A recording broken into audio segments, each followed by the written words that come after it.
Back again. So, yesterday was kind of an introduction. Today, we'll actually dive in to day one. Pursuing her as you are pursued.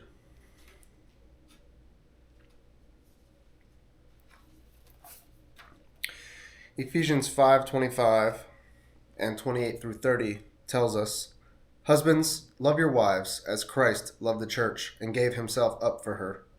In the same way, husbands should love their wives as their own bodies. He who loves his wife loves himself, for no one ever hated his own flesh, but nourishes and cherishes it, just as Christ does the church, because we are members of his body."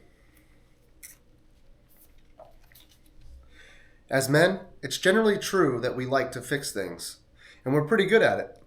Just find the problem, figure out a solution, and take action. Done and done. Unfortunately, marriage isn't quite that simple.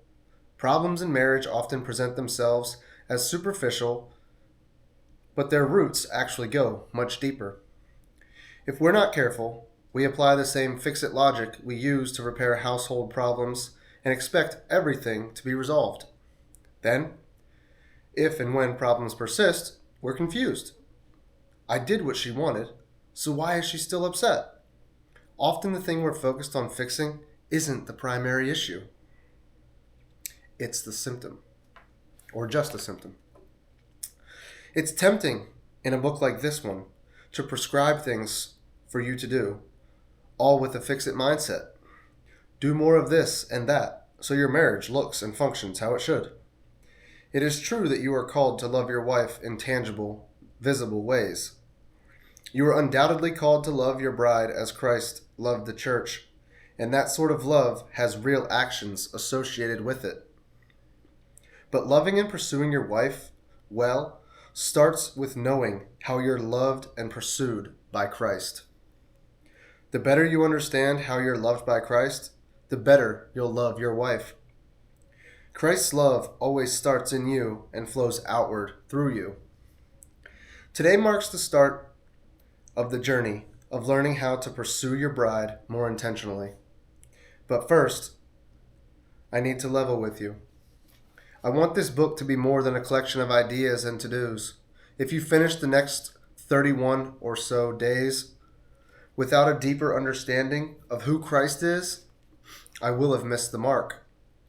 My prayer is that we can journey together and explore how profoundly and recklessly we're loved by Jesus, and from there, be transformed from the inside out in how we love our wives. I use the phrase journey together intentionally. I may be writing this book, but I assure you, I'm also learning as I go. Most of all, I need daily reminders of the gospel, the profound assurance that I am loved by God through Christ. From there, I simply need tools to help me be more intentional as a husband. As we journey together, let us not forget that the key to loving our wives as Christ loved the church starts with understanding exactly how Christ actively loves us. From that understanding, the actions of love, the pursuit, will naturally follow.